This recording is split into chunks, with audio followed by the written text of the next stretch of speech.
Okay, today I want to do a video about exercise, but before I get to that, this is a box that has a crib in it that I ordered like, I don't know, 4 months ago and realized we don't have a room to put the crib in for Hazel. So my 1-year-old is sleeping in my husband in my closet in a porta crib, which is like a pack and play. I don't know if you're familiar with those, but they're not even a real crib. It's like for infants, and she's still sleeping in that.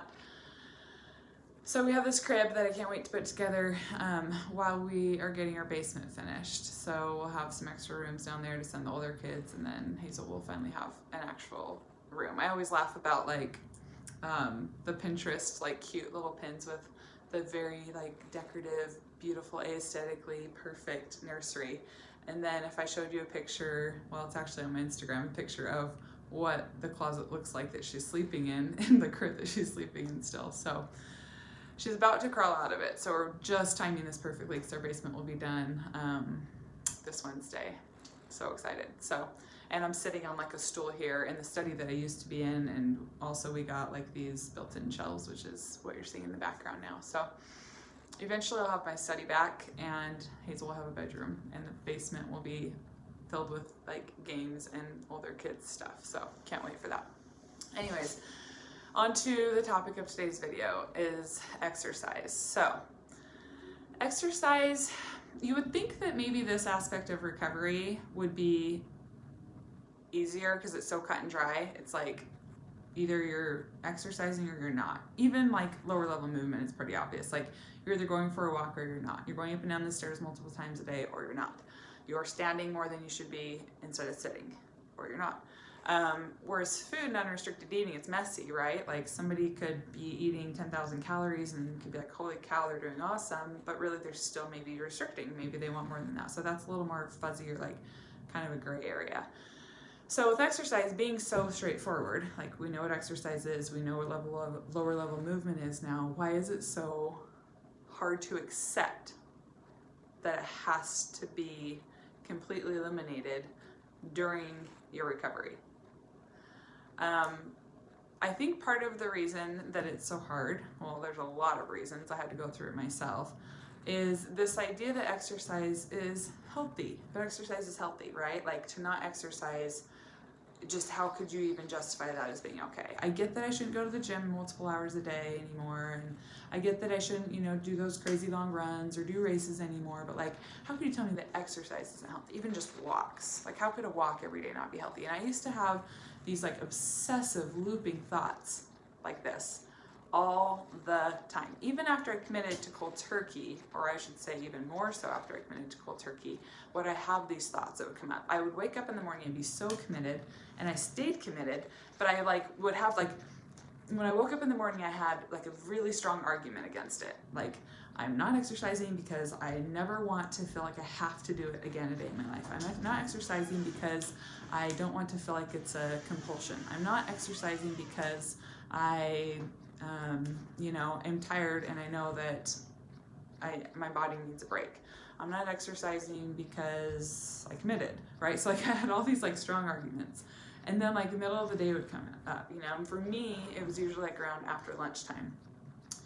And then I'd start getting a little jittery, and then I'd start being like, seriously, just a walk is fine. Like just a walk, 10 minutes, I'm just gonna go walk my dog. I have a dog, he has to walk, right? Like just a walk. And then I'd be kind of like, no, go distract, go do something else. And then, I'd be like, okay, if I just go for a walk today, this is usually what got me down off the ledge. If I just go for a walk today, which feels like everything inside me wants to just go out for that 10-minute walk, what is that going to make tomorrow? What is that gonna do to me tomorrow? Am I then gonna feel like after lunch that I have to go on that 10-minute walk? And what about the next day? Because I know my history, I know myself well, I know how my eating disorder operates, and I know that if I do this walk today, I'm making this harder for myself rather than easier. And I also know that the thoughts are gonna start cropping up more, so that like a 10-minute walk, after a few days now suddenly is 15 minutes, and then it's 20 minutes, and then I'm waking up in the morning feeling like I should do it, and then in the afternoon too, and then like the walk is it's not, you know, it's like I could just jog. Like it just, because I struggled for so many years and I have so much experience under my belt with this exercise thing, I can literally tell you 1,000,001 different ways that I tried to recover from an eating disorder without stopping exercise. I got really creative. Every other day, I will take 1 week on, 1 week off. I'll cut it down to 15 minutes. I'll do only cardio 2 times a week. I'll do weights, but I won't go as heavy. I'll cut the sets that I used to do in half. I won't even go to the gym. I'll do it at home. I'll do it with a partner. I'll do it with a friend. I'll do it with, I'll talk to someone on the phone while I'm walking. Like I just, and I'm sure you listening to this, those of you that can relate to the exercise compulsion that have fought with or have been in a bit of denial that it does need to end, can relate to all of these approaches that I'm listing. And if that's you listening and you're like, oh my gosh, she's in my head, she gets it, like, I do get it. So trust me, I do get it. I understand the compulsion. I understand it, but I also am on the other side and understand that you do have to stop it. So when people give you that, you know, well, isn't it, you're doing nothing? Like, isn't it not, is that okay? Like, is that even healthy? Confidently just say yes, and then you'll have a flood of all these thoughts coming from your eating disorder and block them. Just be like, nope. I'm not even going to argue with them. I'm not even going to try to find research or reasons or anything other than just block. I'm not going to entertain that thought anymore because I made up my mind. And entertaining these thoughts makes it harder.